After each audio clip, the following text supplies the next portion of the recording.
Hello दोस्तों, नमस्कार। मैं नितिन गुप्ता आपको स्वागत करता हूं आपके शिक्षक भर्ती चैनल गुरुकुल इंडिया पर। तो साथियों, आज हम पढ़ने वाले हैं आपके ईवीएस एनसीईआरटी के प्रीवियस ईयर क्वेश्चन। क्या है?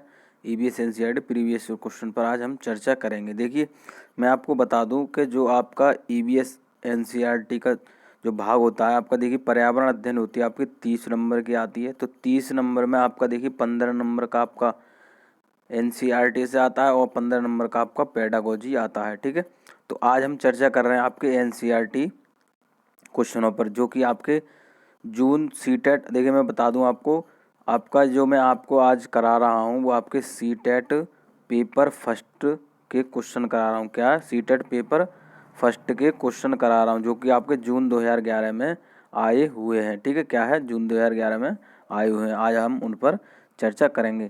तो मैंने आपको, देखिए, जैसे मैंने आपसे कहा था कि मैं जो है प्रीवियस ईयर क्वेश्चन की सीरीज शुरू कर दूंगा, तो मैंने आपको शुरू कर दी है वो।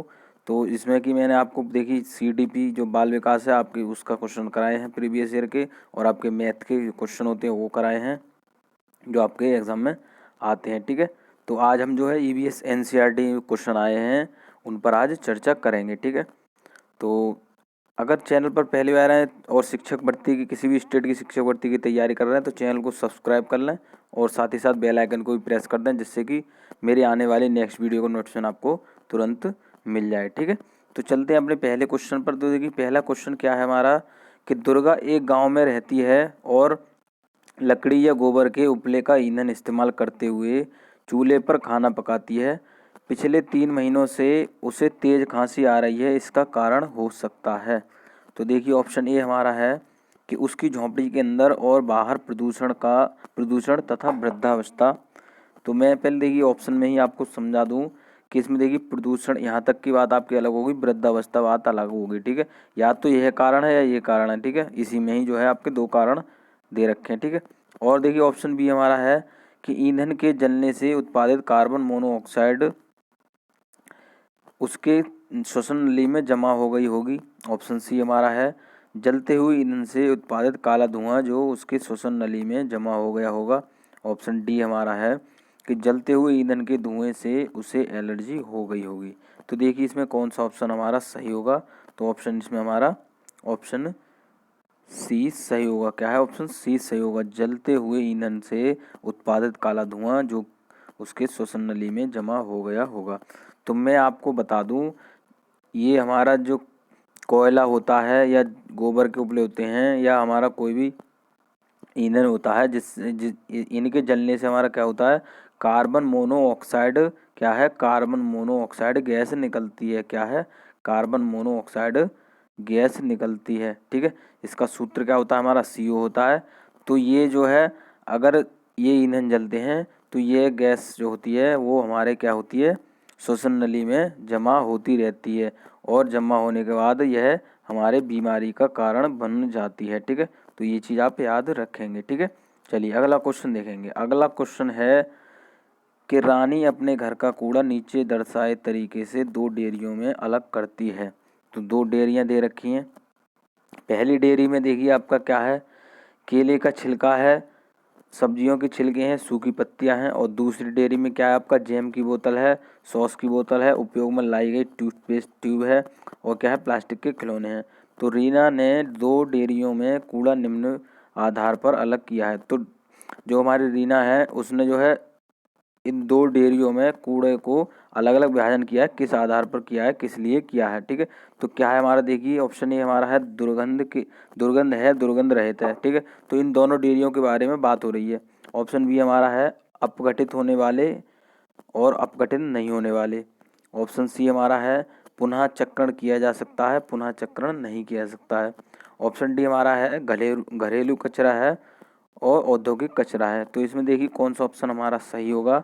तो ऑप्शन इसमें हमारा बी सही होगा, अपघटित होने वाले, अपघटित नहीं होने वाले। ठीक है, तो ये जो है हमारे केले के छिलके, सब्जी के छिलके या सूखी पत्तियां होती हैं, ये हमारे अपघटित हो जाते हैं। ठीक है, और जो हमारे बोतल या ट्यूब होते हैं वो हमारे अपघटित नहीं होते हैं। ठीक है, तो ये चीज़ आप याद रखेंगे। ठीक है,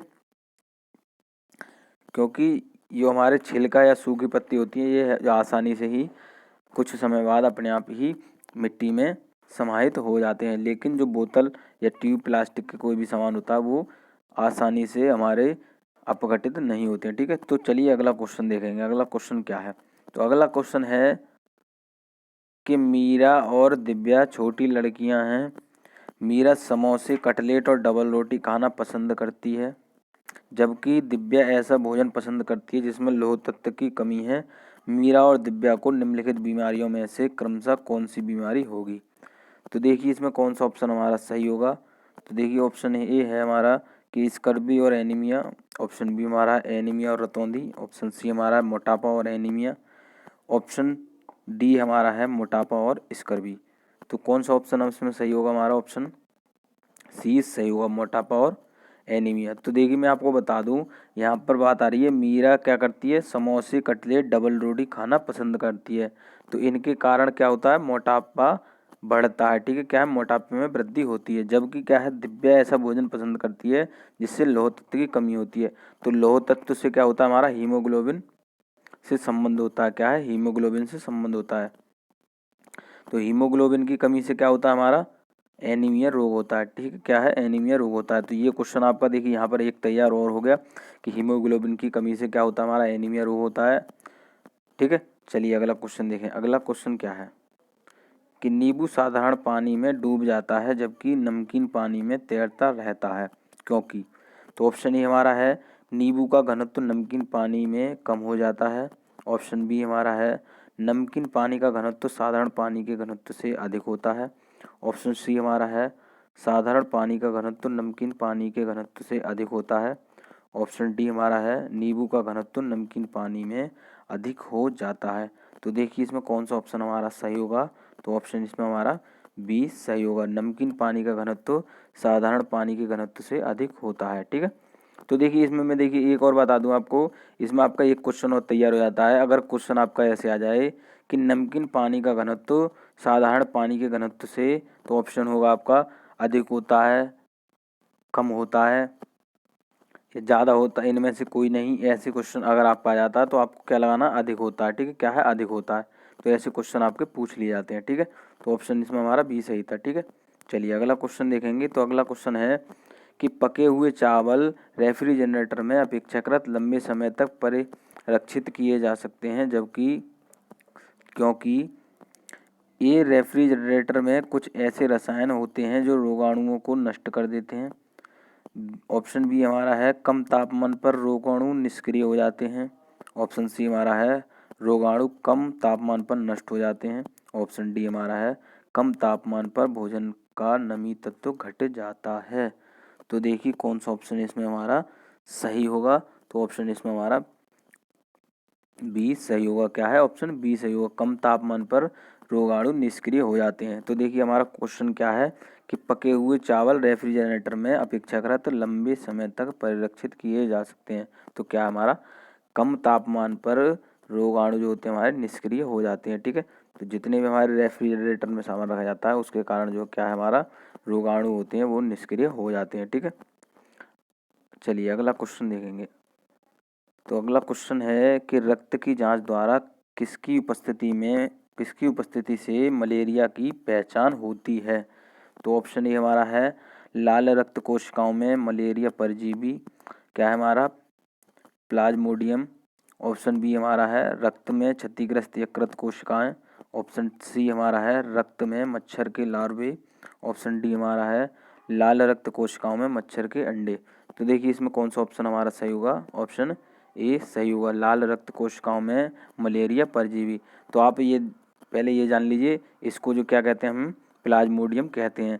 तो जब भी हमारे रक्त की जांच की जाती है, अगर उसमें प्लाज्मोडियम पाया जाता है तो व्यक्ति जो है मलेरिया से ग्रसित होता है। ठीक है, तो अगर एक चीज़ और बता दूं, मलेरिया की जो दवाई बनाई जाती है वो हमारी क्या है, सिनकोना वृक्ष की छाल से बनाई जाती है। क्या है, सिनकोना वृक्ष की छाल से बनाई जाती है। ठीक है, ये क्वेश्चन आपका पूछ लिया गया है। ठीक है, क्या आप बताएंगे मलेरिया की दवाई किससे बनाई जाती है, हमारी सिनकोना वृक्ष की छाल से बनाई जाती है। ठीक है, चलिए अगला क्वेश्चन देखेंगे। तो अगला क्वेश्चन है कि किसके नेतृत्व में चिपको आंदोलन को बल मिला? तो ऑप्शन ए हमारा है सुंदर लाल बहुगुणा।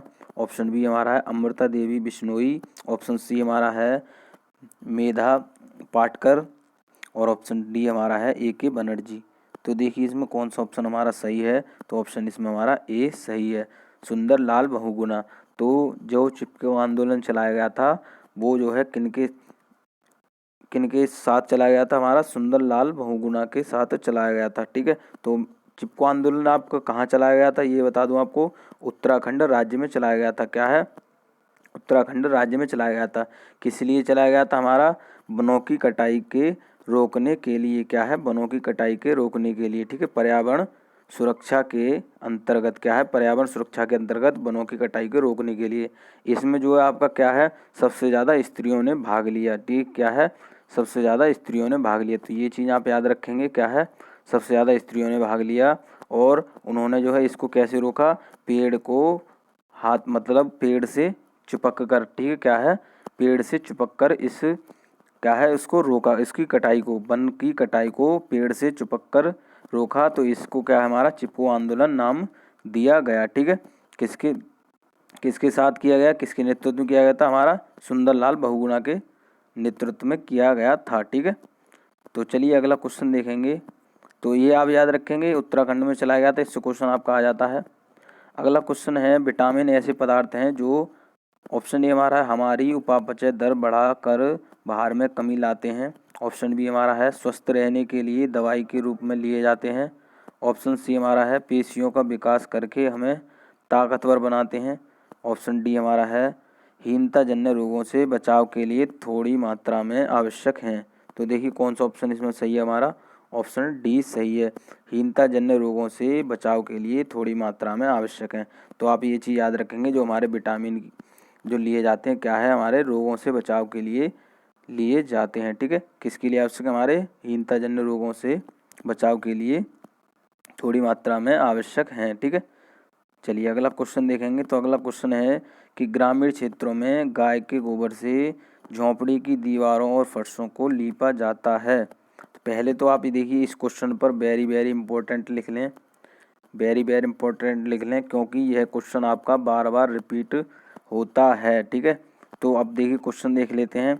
तो ऑप्शन हमारे हैं कि कीटों को दूर रखने के लिए, ऑप्शन बी हमारा है चिकना और साफ बनाने के लिए, ऑप्शन सी हमारा है खुरदरा बनाकर घर्षण बनाने के लिए, ऑप्शन डी हमारा है फर्श को प्राकृतिक रंग देने के लिए।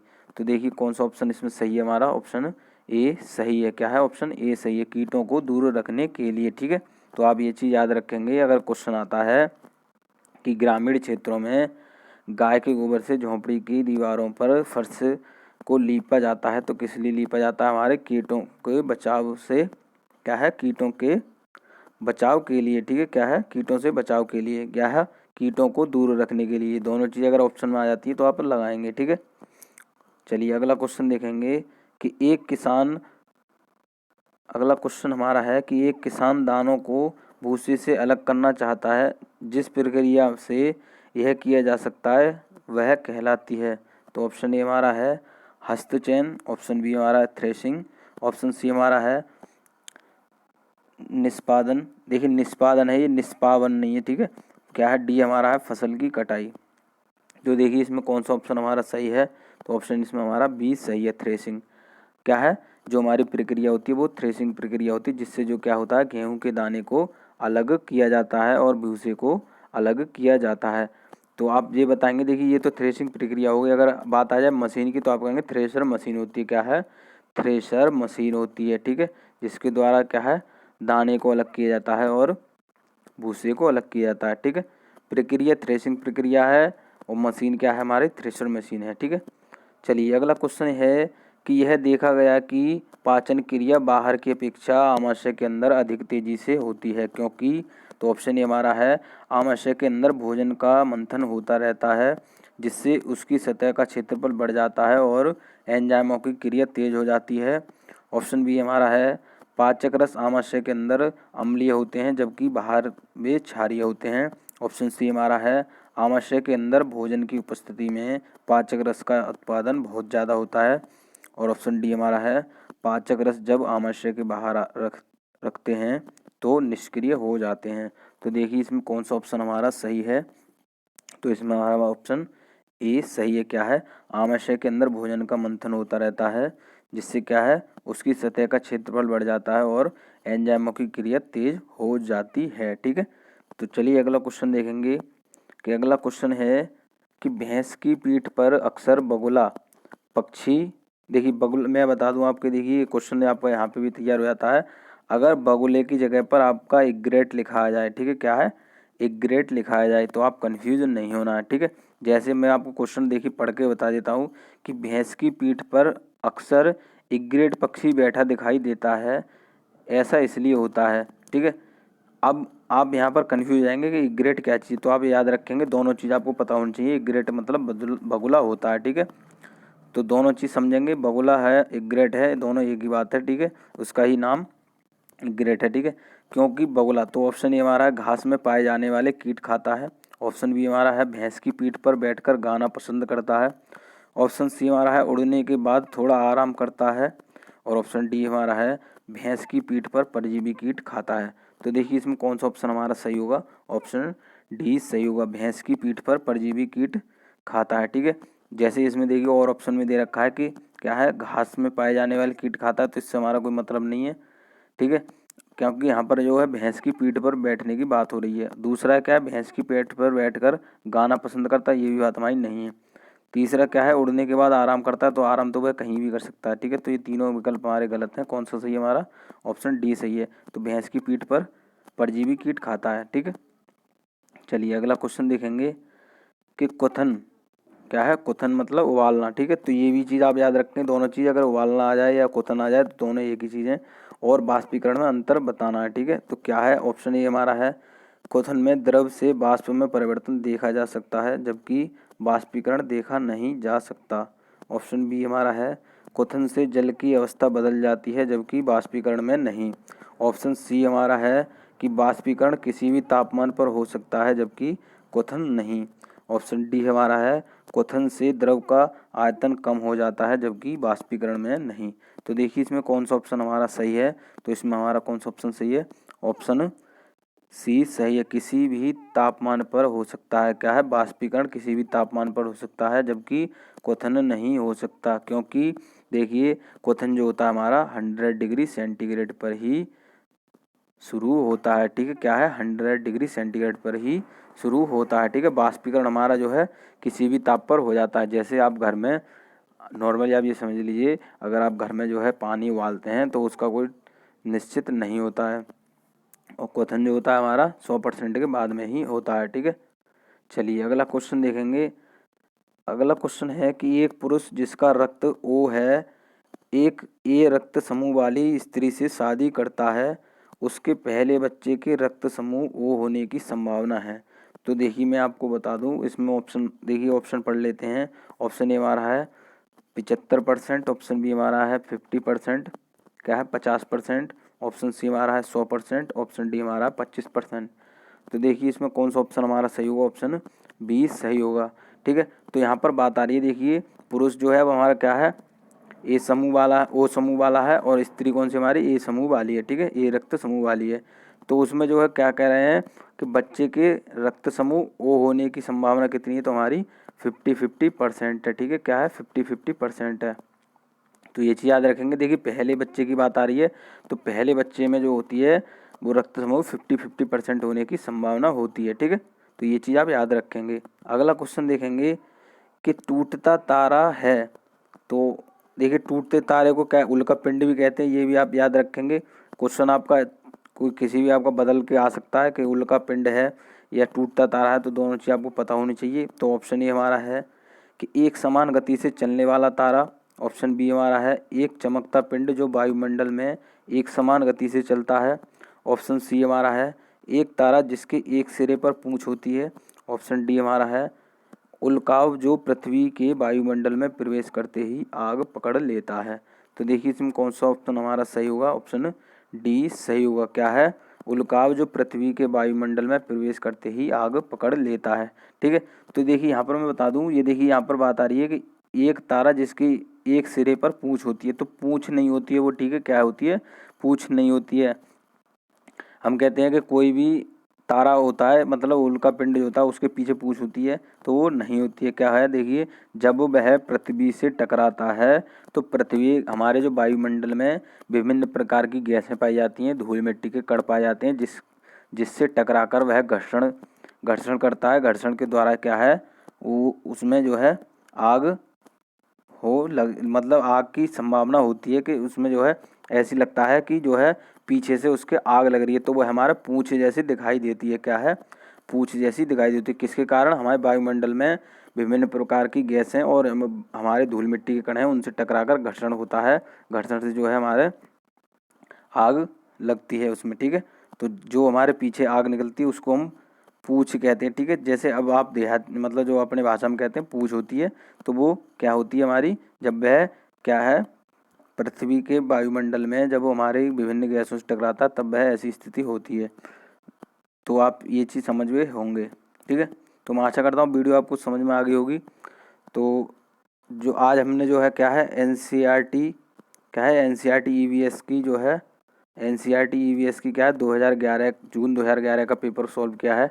तो इस प्रकार जो है हम जो है आगे भी जो आगे आपके और भी हैं तो उनके प्रीवियस ईयर क्वेश्चन पेपर करते रहेंगे, क्योंकि आपका जो है आपका 30 से 40% जो है प्रीवियस ईयर क्वेश्चन से ही रिपीट क्वेश्चन हो जाते हैं, ठीक है। तो सारी चीज़ें करेंगे डिटेल में भी, आपका जो है एनसीईआरटी का चल रहा है, ठीक है। एनसीईआरटी डिटेल में भी आपकी पढ़ाई जा रही है, ठीक है। उसमें जो है मैंने जंतु जगत के बारे में आपको पढ़ा दिया है। तो जंतु जगत को बिल्कुल डिटेल से आपको जो पढ़ना है तो आपको प्ले लिस्ट में वीडियो देखने को मिल जाएंगी। और जो कि आप देखिए, मैं आपको फिर कहना चाहता हूँ, अगर शिक्षक भर्ती की तैयारी कर रहे हैं तो चैनल को सब्सक्राइब जरूर कर लें और बेल आइकन को भी प्रेस कर दें, जिससे कि आने वाली वीडियो का नोटिफिकेशन आपको मिलता रहे। मैं ऐसी और लेटेस्ट वीडियो आपके लिए लेके आता रहूँगा। वीडियो देखने के लिए धन्यवाद।